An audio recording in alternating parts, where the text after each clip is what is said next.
여러분 예배드리는 여러분의 마음과 자세는 어떻습니까? 하나님 앞에 집중하고 계십니까? 아니면 사람들에게 관심을 쏟고 있습니까?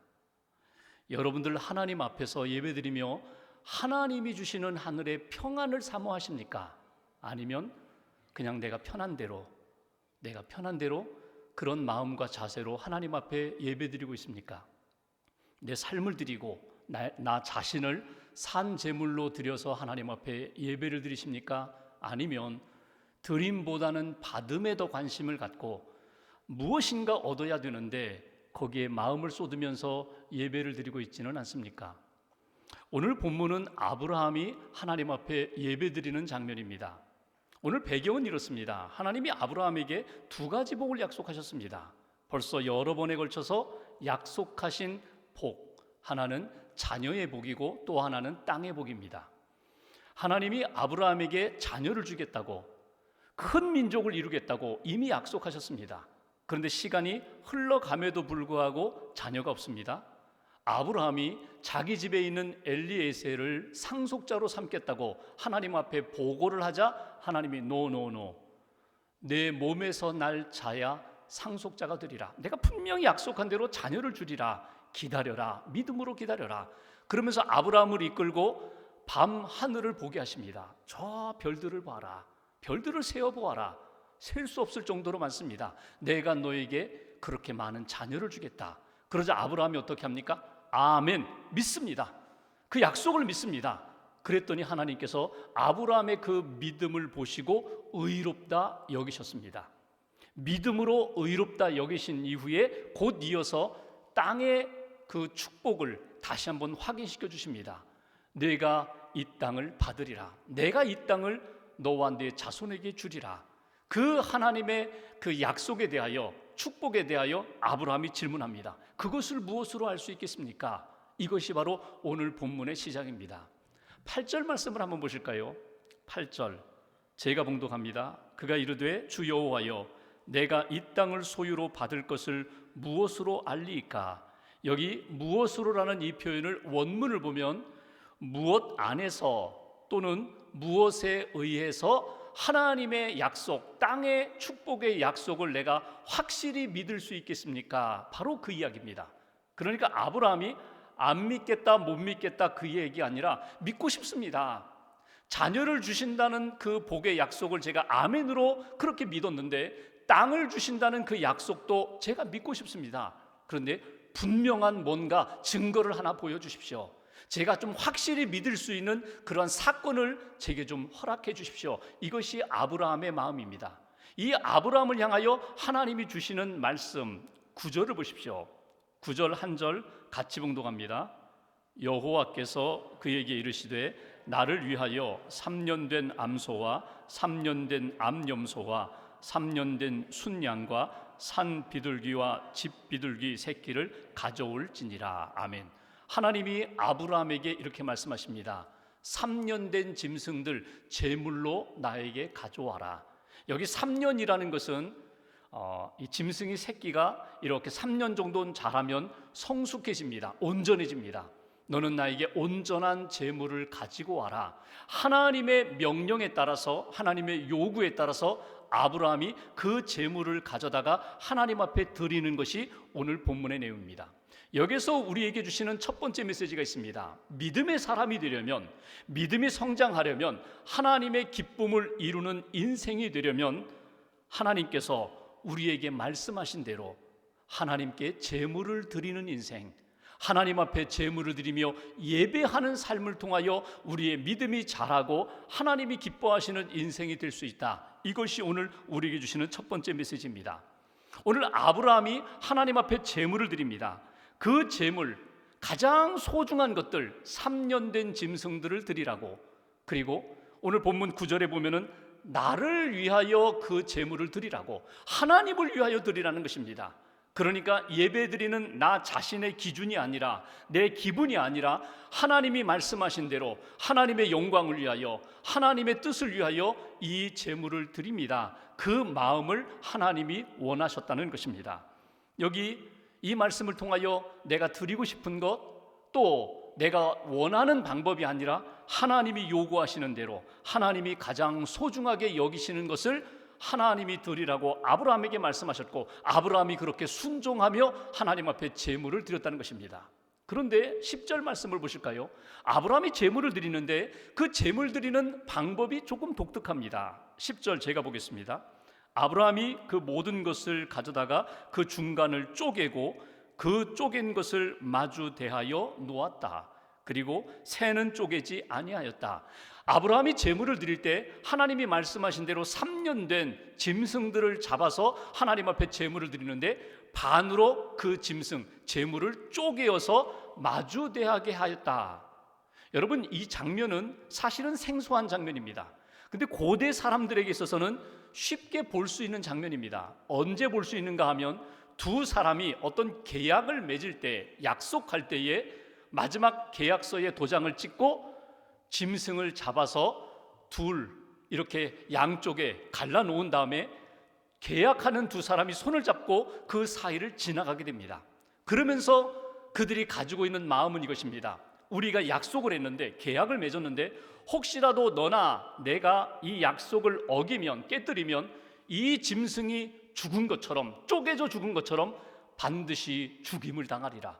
그러니까 목숨 걸고 이 약속을 지켜야 한다는 것입니다. 그것이 고대 사람들의 계약할 때에 나타나는 모습입니다. 아브라함이 오늘 하나님 앞에 제사를 드릴 때, 제물을 바칠 때 이 모습으로 바쳤다는 것입니다. 여러분, 이것은 아브라함이 생각해서 바쳤다고 여러분 이렇게 생각할 수 있지만, 성경에 나타나 있지 않지만 하나님이 아브라함에게 요구하신 내용, 그것을 아브라함이 순종하며 드린 그런 제사의 모습입니다. 그러니까 오늘 제물을 쪼개어 바쳤다는 그 마음은 무엇입니까? 생명을 걸고 하나님 앞에 바쳤다. 나 자신을 바쳤다. 나의 중심을 하나님 앞에 드렸다. 이것이 오늘 아브라함이 드린 예배의 모습, 제사의 모습입니다. 여러분 인생 가운데 가장 소중한 것이 무엇일까요? 하나님이 우리에게 예배 받기를 원하실 때에 우리의 무엇을 통하여 하나님은 예배 받기를 기뻐하실까요? 성경에 보면은 예배하는 모습, 예배하는 방법에 대하여 구약과 신약에 많은 말씀들이 있습니다. 그 가운데 사도 바울이 우리에게 권면하는 이렇게 예배하라는 말씀이 있어요. 로마서 12장 1절 말씀을 보면은 바울의 권면을 통하여, 성경 말씀을 통하여 우리가 하나님 앞에 이렇게 예배드려야 한다. 한번 로마서 12장 1절 말씀 한 절을 우리가 같이 봉독해 보겠습니다.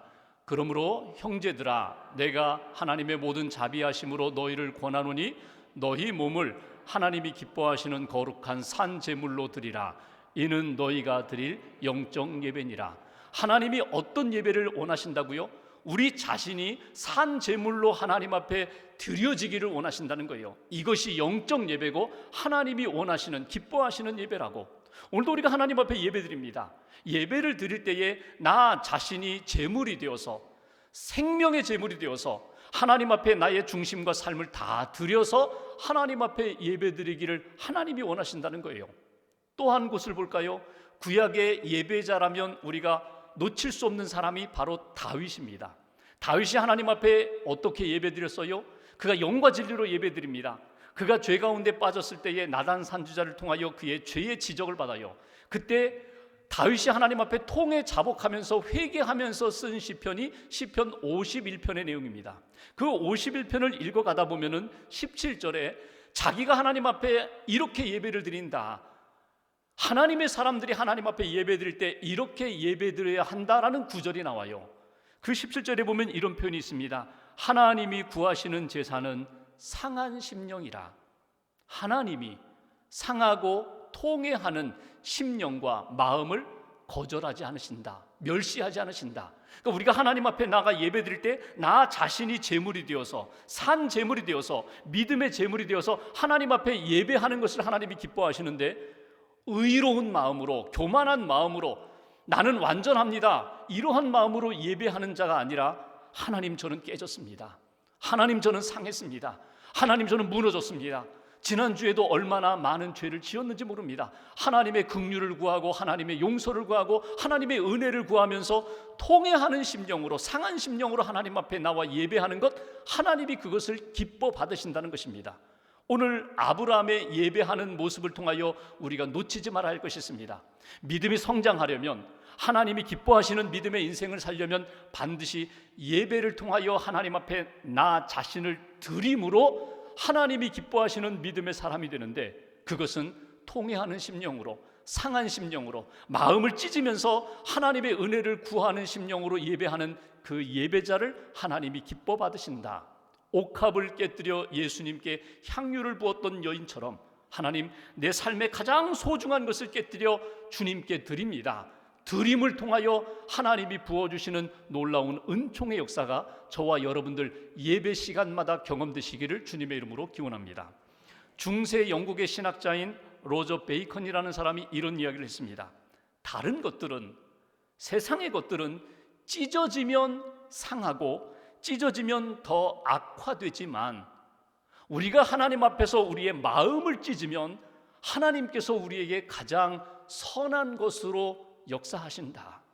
우리의 가슴을 찢으면서, 우리의 마음을 찢으면서 통회하는 심령으로 하나님 앞에 나아가는 자, 하나님이 멸시하지 않으시고 반드시 받으시고 새로운 역사를 만들어 가신다. 여러분, 오늘 아브라함과 다윗의 그 예배자의 모습처럼 내가 하나님 앞에 진정으로 드림을 통하여, 헌신을 통하여, 또 상한 심령으로 주님 앞에 엎드림을 통하여 하나님의 은혜를 받고 믿음의 역사로 회복되는 저와 여러분들의 신앙생활, 예배생활이 되시기를 주님의 이름으로 기원합니다. 두 번째 주시는 메시지가 있어요. 12절 말씀 보실까요? 제가 봉독합니다. 해질 때에 아브라함에게 깊은 잠이 임하고 큰 흑암과 두려움이 그에게 임하더니, 하나님 앞에 제사를 드렸어요, 제물을 드렸어요. 그리고 하나님의 응답을 기다리는데 하나님의 응답이 곧 임하지 않아요. 어두워졌어요. 어두워진 것만이 아니라 그의 마음 가운데 어둠이 찾아왔습니다. 여기 큰 흑암과 두려움이라는 것은 두 가지가 아니라 원문을 보면 한 가지입니다. 큰 흑암의 두려움이에요. 어둠이 찾아오면서부터 자기 안에 몰려 들어온 그 무거움, 그 어둠, 두려움이 아브라함의 마음 가운데 가득 찼다는 거예요. 그런데 이 아브라함에게 하나님이 어떻게 응답하시나요? 말씀으로 응답하십니다. 말씀을 듣게 하십니다. 그 말씀이 무엇인가? 두 가지를 말씀하세요. 13절 이하를 보면은 13절의 첫 번째로 내 자손이, 내 후손이 400년 동안 종살이 하리라. 이스라엘 역사에서 애굽에서 430년 종살이 하는 그 역사를 하나님이 아브라함에게 예고해 주십니다. 계시해 주십니다. 또 하나 15절 말씀에 보면 아브라함에게 이렇게 말씀하십니다. 너는 장수하다가 평안히 조상에게로 돌아가 장사될 것이다. 너는 이 땅에서 사는 동안에 하나님의 은혜 가운데 믿음으로 살다가 평강을 누리다가 평안함으로 살다가 죽게 될 것이다. 이게 아브라함에게 주신 말씀이에요. 오늘 하나님의 응답이 아브라함에게 말씀으로 임하는 것을 우리가 보게 됩니다. 여러분, 이걸 놓치지 마세요. 우리가 하나님 앞에 영과 진리로 예배 드릴 때에 하나님이 우리에게 주시는 응답은 말씀의 응답으로 우리에게 찾아온다. 두 번째 메시지, 믿음의 사람이 되려면, 하나님이 기뻐하시는 인생이 되려면 하나님의 말씀을 가볍게 여기지 마시고 놓치지 마시고 말씀을 듣고 그 말씀으로 생명의 역사를 경험하는 저와 여러분 되시기를 주님의 이름으로 기원합니다. 하나님의 말씀을 들으십시오. 하나님의 말씀을 붙잡으십시오. 하나님의 말씀으로 변화되시고 새롭게 되시고 능력의 사람, 믿음의 사람으로 세워지시기를 주님의 이름으로 기원합니다. 우리가 말씀을 한 번 듣고 잊어버릴 때가 많아요. 그때는 참 감격하고 감사하고 능력으로 확신을 가졌는데 시간이 지나가면서 내 기억 속에 그 말씀이 희미해져 갑니다. 그러면 어떻게 하셔야 돼요? 또 말씀을 들으셔야 돼요. 그 말씀을 붙잡으셔야 돼요. 그 말씀을 새기셔야 돼요. 그 말씀으로 오늘과 내일의 삶에 하나님이 이루실 역사에 대하여 믿음으로 나아가셔야 돼요. 여러분, 우리가 지금 살아가면서 왜 불안과 두려움에 빠지게 됩니까? 결국은 미래를 모르기 때문이에요. 나의 내일을 모르기 때문에 10년 후 내가 죽는 날 어떻게 죽을까? 내 자녀들은, 손주들은 앞으로 어떻게 살까? 모르기 때문에 불안하고 두려워요. 그런데 우리가 분명히 알 수 있다면 하나님의 말씀을 통하여 우리의 미래, 끝날 우리의 인생이 어디로 갈지, 우리의 영혼이 어디로 갈지 분명히 듣고 분명히 믿고 살아간다면 여러분, 이 두려움의 문제도 이겨나갈 수 있는 사람이 된다는 거예요.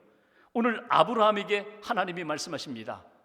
내가 너에게 땅을 준다고 약속했지. 그런데 그것이 지금 완성되지 않아. 지금 이루어지지 않아.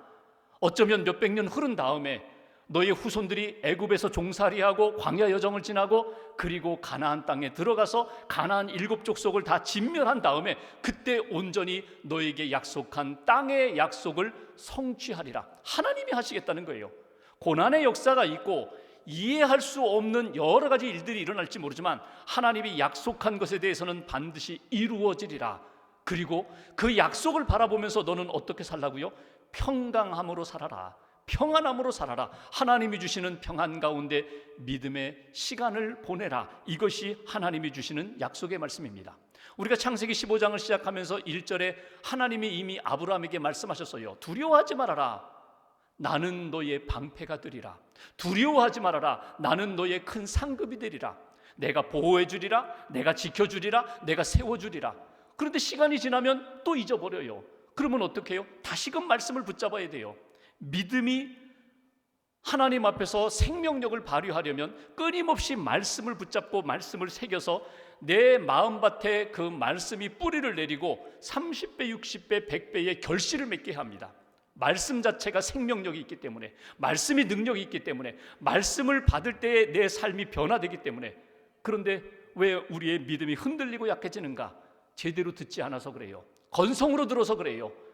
그냥 수박 겉핥기식으로 그냥 알아. 내가 그거 얼마나 내가 많이 그 말씀을 들었는데 그냥 그렇게 흘려보내서 그래요. 말씀을 꼭 붙잡으십시오. 놓치지 마십시오. 특별히 예배하는 시간에 하나님이 주시는 분명한 말씀이 있어요. 때로는 직진하는 거야. 어떤 어려움이 있어도 직진하는 거야. 이렇게도 말씀하시고, 아니야, 가고 싶어도 여기서 스탑해야 돼. 머물러야 돼. 이렇게 말씀하시기도 하고, 때로는 나는 왼쪽으로 가고 싶은데 하나님의 말씀이 오른쪽으로 가라고 하세요. 그러면 그 말씀을 믿음으로 받아들이시라는 거예요. 그 말씀대로 순종하시라는 거예요. 밥 샤거렌이라는 선교사님이 미국을 여행하다가 어떤 모임에 초대를 받았습니다. 그리고 주소를 받았고 약도를 대략 들었어요.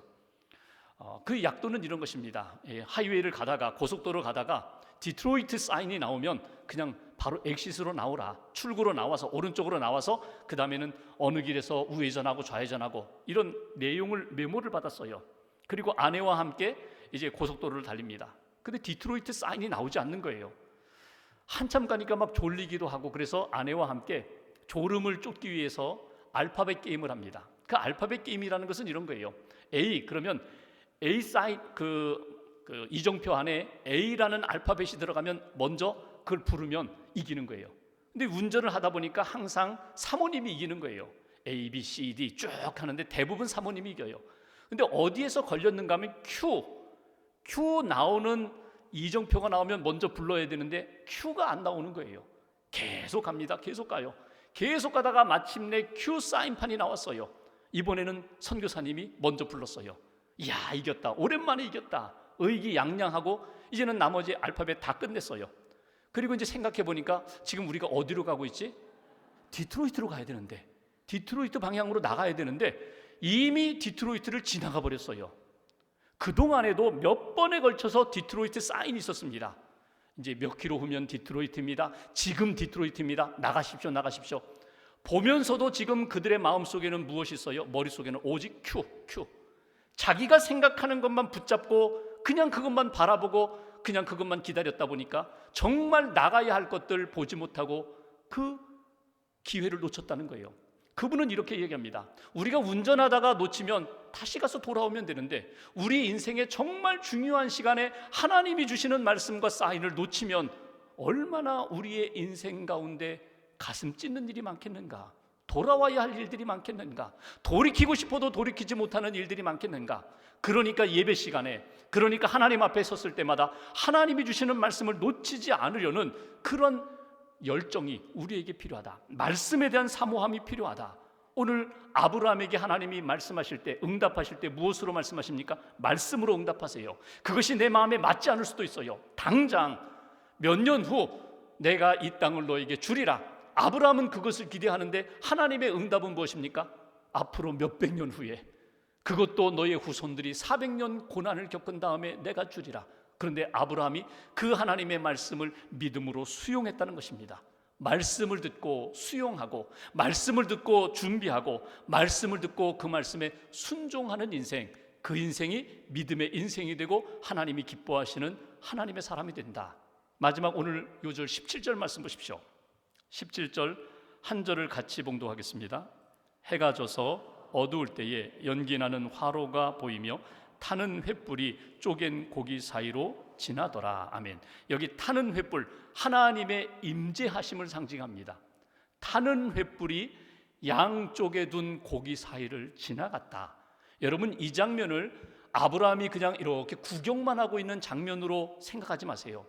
지금 타는 횃불이 고기 사이로 지나가는 이것은 예배하는 아브라함의 심령 가운데 하나님의 영이 임하시는 그런 장면, 뜨겁게 하나님의 타는 횃불을 통하여서 하나님의 임재하심을 경험하는 아브라함의 그 뜨거웠던 예배의 현장을 여러분 느껴보세요. 여기서 주시는 세 번째 메시지가 있습니다.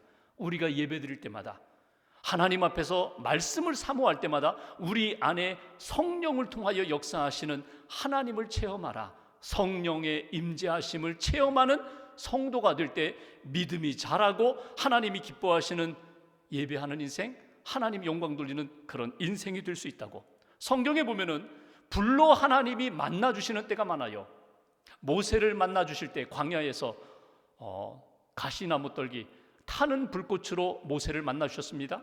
또 엘리야가 하나님 앞에 기도할 때에 하나님이 불로 응답해 주셨고, 마가의 다락방에서 120명이 하나님의 말씀을 믿고 사모하며 기다릴 때, 기도할 때에 불같은 성령이 임하는 것을 보게 됩니다.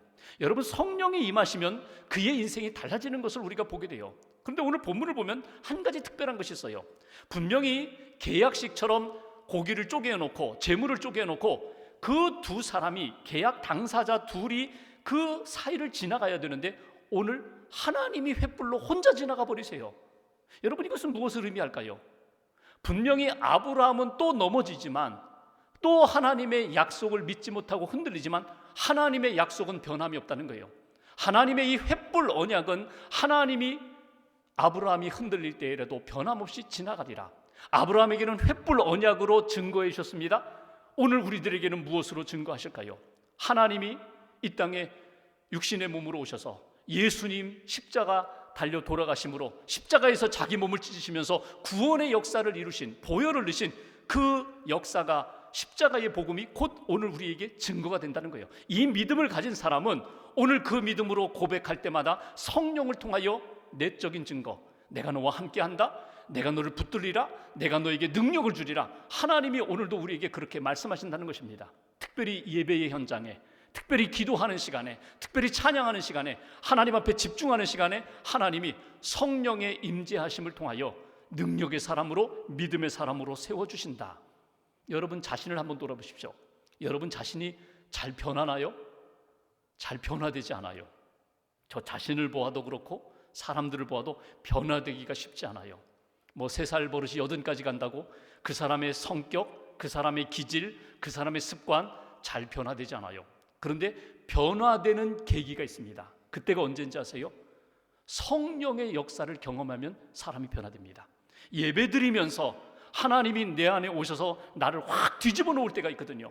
나를 붙잡아 이끌어 가실 때가 있거든요. 성령의 역사, 성령의 임재하심, 능력을 경험하면 내가 변화시키고자 했지만 변화되지 않는 것들이 변화된다는 거예요.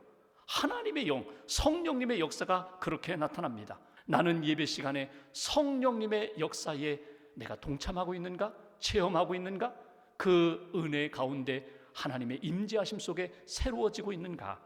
믿음의 사람들은 예배를 통하여 하나님을 만나고 하나님의 사랑을 경험하게 되고 하나님의 능력을 받게 됩니다. 오늘 횃불 언약을 통하여 아브라함을 새롭게 역사하셨던 그 하나님의 역사가 말씀과 성령의 역사로 저와 여러분들의 그 심령 가운데 뜨겁게 강하게 다시 한번 체험으로 나타나기를 주님의 이름으로 축원합니다.